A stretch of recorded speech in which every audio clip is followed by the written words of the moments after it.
Panas, Gerindra dan Partai Demokrat kembali berseteru, ditulis oleh Ferry Badli. Jika di dunia ada negara Cina dan Amerika yang selalu berseteru, di Indonesia ada dua parpol yang tidak kalah serunya dalam bertikai. Pertanyaannya, parpol apakah itu? Partai apalagi kalau bukan Gerindra versus Demokrat?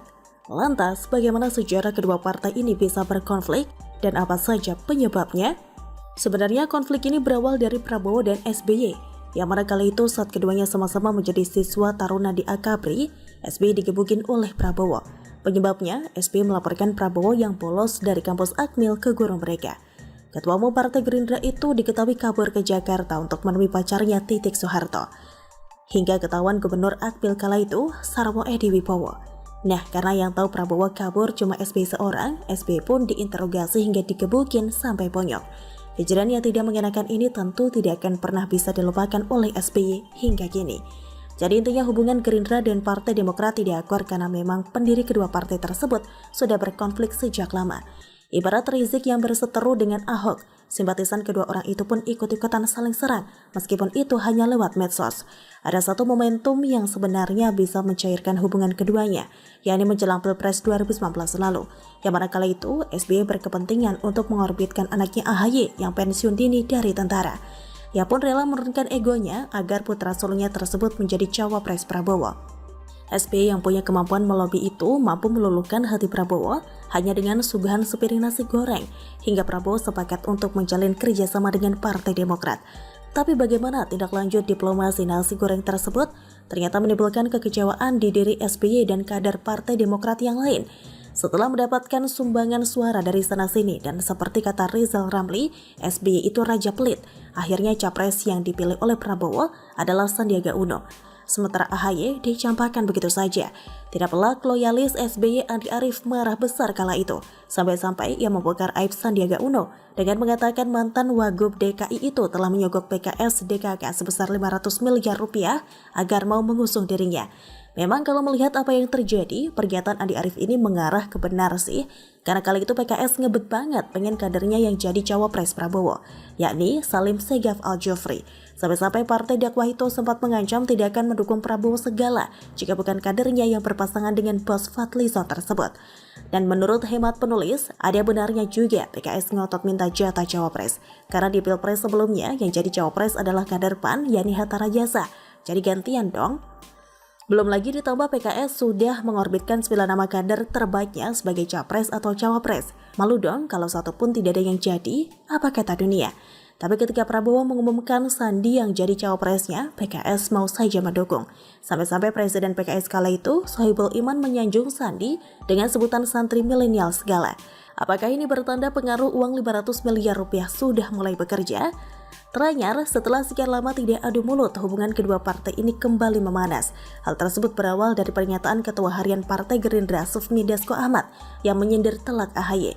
Dasko mengatakan tidak ada oligarki di Partai Gerindra. Meskipun yang terpilih jadi Ketua Umum Tidar, Rahayu Sarasvati yang notabene keponakan Prabowo, tapi bukan didasari oleh keistimewaan, melainkan karena Rahayu memang pantas untuk menduduki jabatan itu dengan memiliki rekam jejak yang berjenjang sebelumnya. Di Gerindra tidak mengenal adanya oligarki. Bahkan terhadap anak pendiri Gerindra pun tidak ada keistimewaan. Rahayu Sarasvati yang saya dengar itu menampak dan mengikuti serta mengalami pendidikan yang berjenjang, ujar Dasko 19 Desember. Hingga tanpa tedeng aling-aling, ia menyebut Partai Demokrat sebagai contoh yang buruk. Jadi tidak seperti partai lain yang bapaknya mendirikan partai dan ketua umum partai, tiba-tiba anaknya langsung dikarbit. Lanjutnya dengan nada seperti tanpa bersalah. Tak pelak, meskipun tidak secara spesifik menyebut nama Partai Demokrat, pernyataan Dasko itu jelas mengarah ke Partai Berlambang Bintang Mersi. Karena sebagaimana kita ketahui bahwa Ketua Umum Partai Demokrat saat ini, AHY merupakan pemimpin karbitan. Tanpa melalui proses pengkaderan yang panjang, ia bisa terpilih menjadi Ketua Umum. Dan jabatan sebagai orang nomor 1 di Partai Demokrat tersebut bukan didapat dari perjuangan sendiri, melainkan karena faktor lobby-lobby bapaknya, SBY.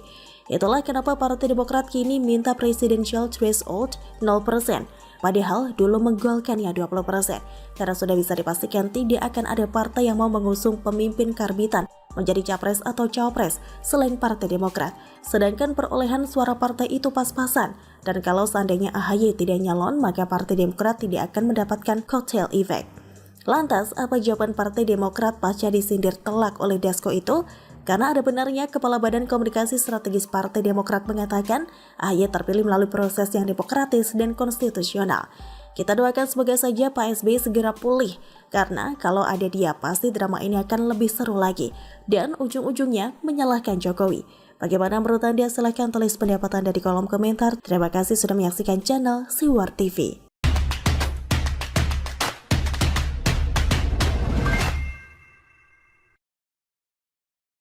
Pak Gubernur Anies memenuhi janjinya pada tanggal 29 November, jelas di hadapan kawan-kawan, di hadapan media, akan menaikkan dan merevisi. Hanya deadline-nya tanggalnya belum diberikan.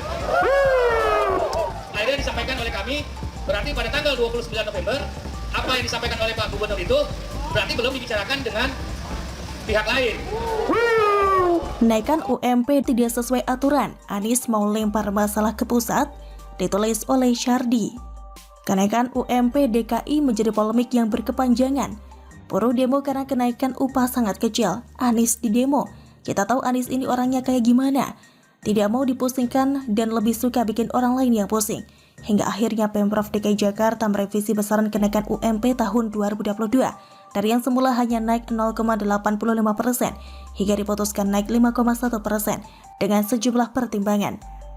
Anies mengatakan revisi atas kenaikan besaran UMP DKI 2022 didasarkan pada kajian Bank Indonesia bahwa proyeksi pertumbuhan ekonomi Indonesia pada 2022 mencapai 4,7% sampai 5,5%. Kemudian inflasi akan dikendalikan di posisi 3% dan proyeksi Institute for Development of Economics and Finance atau INDEF bahwa tingkat pertumbuhan ekonomi Indonesia tahun 2022 sebesar 4,3%.